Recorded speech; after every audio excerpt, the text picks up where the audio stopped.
여러분 안녕하세요. 영진닷컴 이기적 커말 홍태성입니다. 오늘 섹션 3 배열 수식 강의 들어가도록 하겠습니다. 배열이라는 거는 뭐냐면요. array, A-R-R-A-Y 같은 성격, 같은 크기, 같다라는 개념이 있어요. 그래서 배열 수식 같은 경우는 여러 가지 결과를 한꺼번에 구하고자 할 때, 그러니까 그룹에 대한 연산이 이루어지는 경우가 있거든요. 그럴 때 사용하는 게 배열 수식이에요. 공통 수식을 공유하겠다라는 거고, 그리고 하나 이상의 값 집합에 대해서 여러 가지 계산을 수행을 해요. 그러므로 인해서 하나 또는 여러 개의 결과를 갖다가 반환하는 수식이고, 열은 콤마로 구분하고요. 행은 세미콜론으로 구분합니다. 이미 요거는 우리가 살펴봤던 내용이죠. 중괄호 열고 1, 2, 3 그러면 이제 3열이 되는 거고, 세미콜론 행 나눠지는 거죠. 4, 5, 6 그러면 2행 3열이 되는 거죠. 요게 1행, 요게 2행이 되는 거, 세미콜론으로 구분되니까. 배열 수식 입력하는 방법, 표 모양으로 입력되어 있는 셀 범위를 사용을 해요. 직접 이따가 보기로 하고요. 배열식을 사용해서 여러 가지 계산을 한다라는 거고, 그 다음에 단일 셀 여러 개의 결과를 갖다 반환을 해줘요. 그리고 얘는 조심하셔야 될 게 뭐냐면, 우리가 함수를 입력하고 엔터를 누르지 않습니까? 이 배열식은 마무리를 컨트롤 플러스 시프트 플러스 엔터를 눌러줘야지만 됩니다. 얘는요. 컨트롤 플러스 시프트 플러스 엔터. 그냥 엔터를 누르게 되면 결과가 산출되지 않아요. 조심하시고. 또 하나는 컨트롤 플러스 시프트 플러스 엔터를 누르게 되면 중괄호가 자동적으로 앞뒤로 쌓여져요. 브레이스 중괄호. 그리고 또 하나 마지막으로 제일 중요한 거는요. 배열 수식은 기본적으로 행과 열이 서로 대응하는 원소끼리 수행합니다. 행과 열이 서로 대응하는 원소끼리. 배열 상수, 시험 문제에서 이제 맞다 틀리다로 장난을 잘 치는 거니까요. 배열 수식에서 사용되는 배열의 인수를 배열 상수라고 한다라는 거고, 수식이 아닌 상수로 구성이 되는 거예요. 같은 배열 상수에 다른 종류의 값 사용할 수 있어요. 예를 들어서 이렇게. 그 다음에 중괄호, 숫자라든가 텍스트, true, false 이런 논리값, 그 다음에 오류값 사용할 수 있다 없다, 있다 이런 거 좀 조심하시고요. 배열 상수에는 정수, 소유점이 없는 거, 소유점이 있는 실수, 그 다음에 지수 사용할 수 있는 거고, 달러 같은 경우, 가로, 퍼센트 이미 이런 거 같은 경우는 우리가 엑셀에서 쓰고 있잖아요. 그렇기 때문에 안 됩니다. 그리고 길이가 다른 행이나 열, 길이가 다른 행이나 열, 그 다음에 셀 참조, 얘는 엑셀에서 써야 되니까 이런 애들은 배열 상수가 될 수가 없다. 이런 것들 좀 조심하시고요. 이런 것들이 시험 문제에서 맞다 틀리다로 장난을 치니까. 자, 배열 함수 들어가기 전에 배열 수식부터 직접 보겠습니다. 지금 성명, 부서명, 직급, 연봉이 입력이 되어 있고요. 그 다음에 우리가 구하고자 하는 거는 전산부에서, 그러니까 부서명 여기서 전산부에서의 최고 연봉을 구하고 싶어요. 자, 최고라는 거는 이제 max라는 함수를 쓰면 되는 거고, 그 다음에 연봉은 DA2에서 DA7까지 입력이 되어 있어요. 그럼 전산부의 최고 연봉, 그리고 홍보부의 최저 연봉, 최저니까 민, 그리고 인사부 연봉의 합계를 구하고자 한다라는 거죠. 보세요. 는 맥스, 아까 제가 최고 연봉이니까 최고니까 맥스를 써야 되는 거고, 그 다음에 if 물어봐요. BA2에서부터 BA7이, BA2에서부터 BA7이 이 부분이 여기에서 는 큰 따옴표 전산부 큰 따옴표 닫고, 지금 바로 이 부분이 배열 수식이다라는 걸 나타내는 거예요. 보세요. BA2에서 BA7이 전산부냐, 여태까지 우리가 이렇게 물어본 적이 없어요. 여기서부터 여기까지가 전산부냐 이렇게 물어봐요. 이전 같았으면 BA2가 이꼴 전산부냐 이렇게 물어봤단 말이에요. 그런데 얘는 이렇게 BA2에서 BA7 이 배열을, 이 영역을 한꺼번에 물어보는 거예요. BA2에서 BA7이 전산부냐. 그러면은 엑셀에서는 BA2가 전산부입니까? BA3가 전산부, BA4가 전산부, BA5가 전산부, BA6이 전산부, BA7이 인사부. 하나하나 대조해 가면서 전산부인 것만 기억을 한다고요. 이게 바로 배열 수식이에요. 이렇게 작성이 되는 게. 그래 놓고 엑셀이 전산부만 기억을 해놨다가 전산부에 해당되는 D의 2에서 D의 7, 연봉 여기에서 또 맥스 함수를 이용해 가지고 제일 높은 값을 구한다는 얘기예요. 그럼 전산부는 여기 둘이지 않습니까? 이 둘 중에서 더 높은 값은 2100. 그래서 2100이 결과로 나오는 거예요. 이게 바로 배열 수식이라고 하는 겁니다. 그런데 엔터를 치면 안 나오네요. 안 되네요. 네, 아까 말씀드렸잖아요. 배열 수식은요. 컨트롤 플러스 시프트 플러스 엔터를 눌러야지만 결과가 나옵니다. 그리고 바로 이 부분 앞뒤로 브레이스 중가로가 생긴다라는 거예요. 이게 바로 배열 수식이다.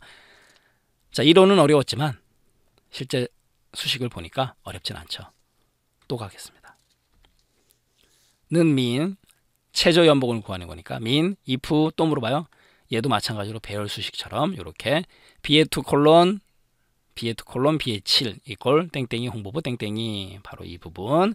자, 거듭 말씀드리지만 이게 바로 배열 수식이라는 거예요. 이렇게 범위, 그룹 개념을 가지고 물어보는 거.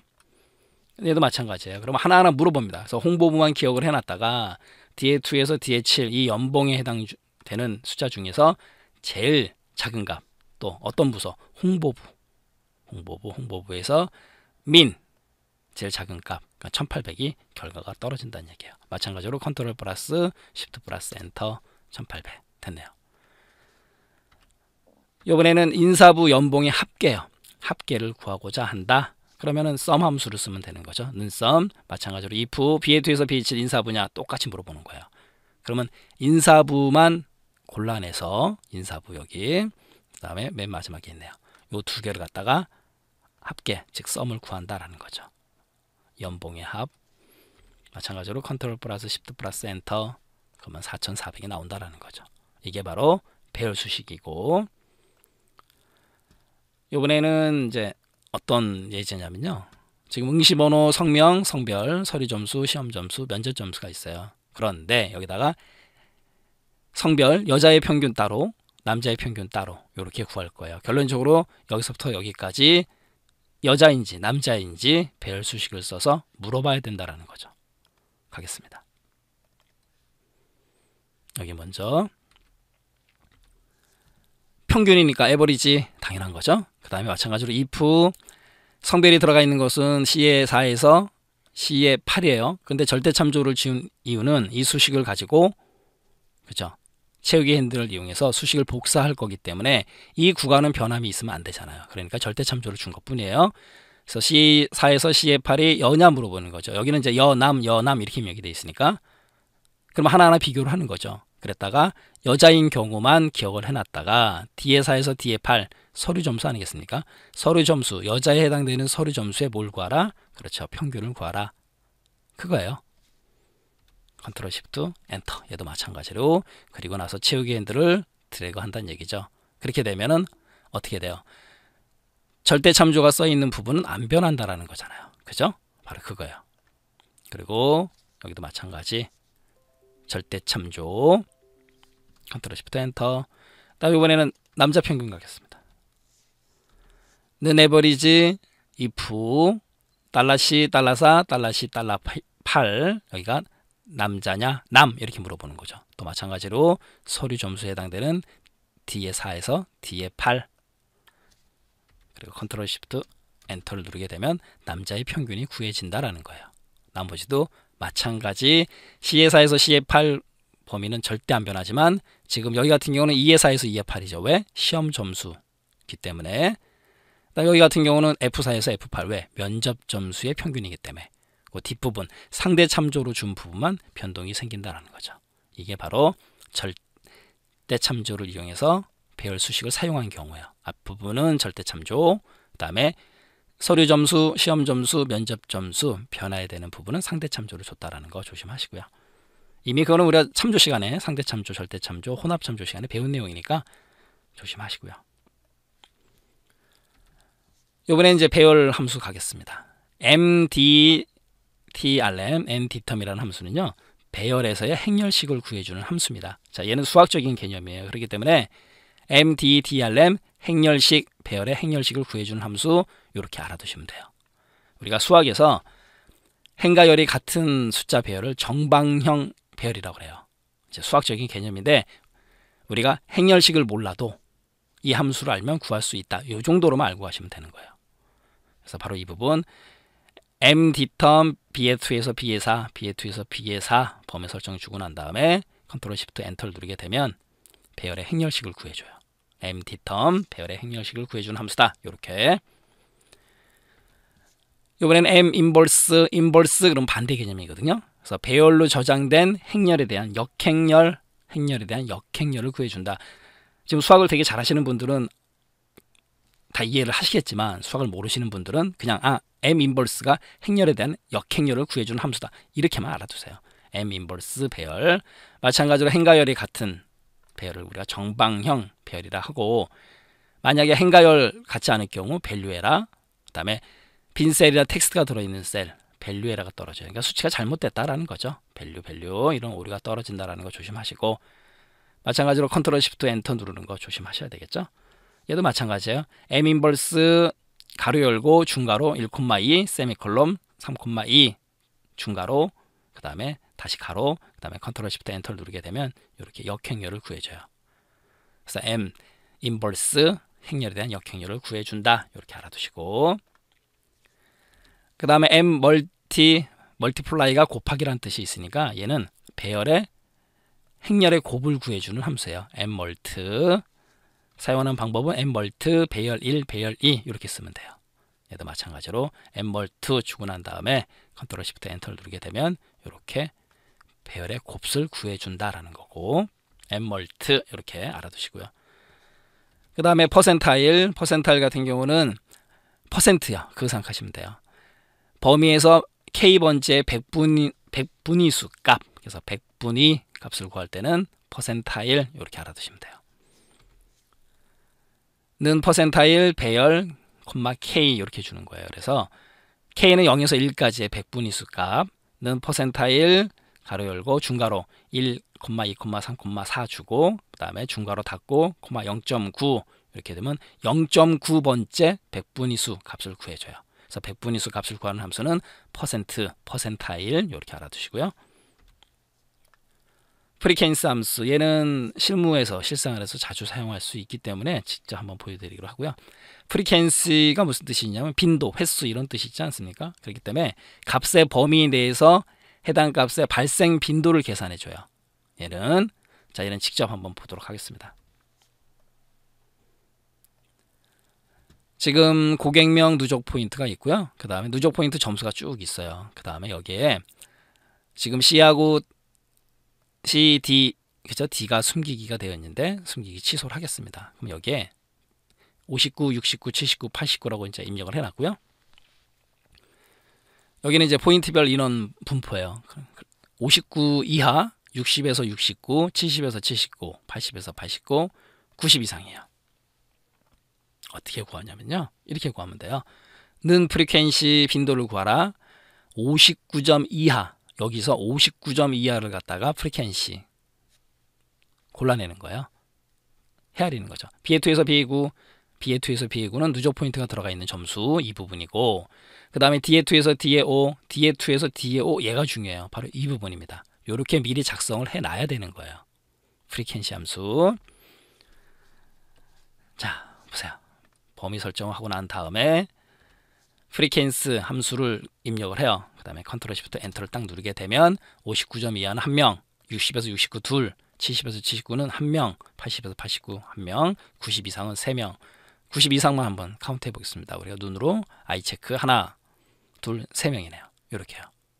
이게 바로 프리퀀시 함수예요. 그래 놓고 실무에서는 이 부분을 살짝 숨기기 해버린다라는 거죠. 그리고 숨기기 취소도 가능하고, 그 다음에 지금 우리가 59, 69, 79, 89 이 구간은 우리가 구하고자 하는 이 범위보다 하나가 적어요. 그것도 좀 조심하시고요. 이게 무슨 얘기냐면 요 부분들이 또 맞다 틀려도 나올 수 있으니까 좀 조심하셔야 되겠죠. 배열의 빈도를 계산할 값, 집합, 참조 또는 배열이다라는 거고, 배열 값이 없으면 프리퀀스 함수는 0의 배열을 반환한다라는 거고, 그 다음에 구간 배열의 값이 없으면 배열에 있는 요소 개수를 반환한다. 여기 없으면, 구간 배열이 없으면은, 그 다음에 요거요. 반환된 배열의 요소 개수가 구간 배열의 요소 개수보다 하나 더 많다. 방금 전에 말씀드린 그 얘기예요.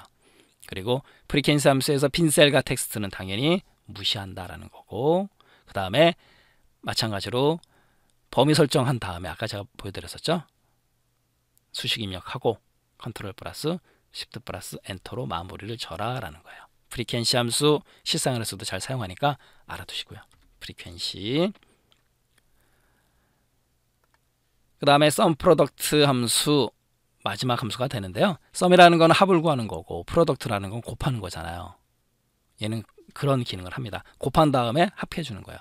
모두 곱해서 그 곱을 합해 준다. sum product. 얘는 직접 보도록 하겠습니다. 자, 이 부분이거든요.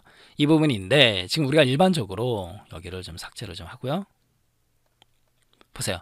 수량, 단가, 금액. 그럼 여기 같은 경우 어떻게 구했어요? B의2 곱하기 C의2 수량하고 단가를 곱해가지고 금액을 구했습니다. 그래놓고 채우기 핸들을 드래그를 해요. 그래놓고 여기서 sum 함수를 가지고 합계를 구합니다. 이런 과정을 거치는 거잖아요. 맞죠? 그런데 이런 과정을 거치지 말고 그냥 한 번에 얘네 대응되는 것끼리 곱해서 합을 구하고자 한다. 그럴 때는 sum product 함수를 쓰는 거예요. 는 sum 더해라 product 곱한 다음에 B의 2에서 B의 5 이 부분, 그 다음에 C의 2에서 C의 5 이 부분 서로 대응되는 것끼리 곱해준다라는 거죠. 곱한 다음에 어떻게 한다? 더해준다라는 거예요. 그게 바로 sum product입니다. 이 sum product 함수 같은 경우는 컨트롤 플러스 시프트 플러스 엔터를 누르지 않고 그냥 엔터를 눌러도 제대로 된 결과가 나와요. 네, 이렇게 해서 배열 수식 함수까지 마무리했습니다. 우리 다음 시간 4챕터 데이터 관리 및 분석 시간에 뵙도록 하겠습니다.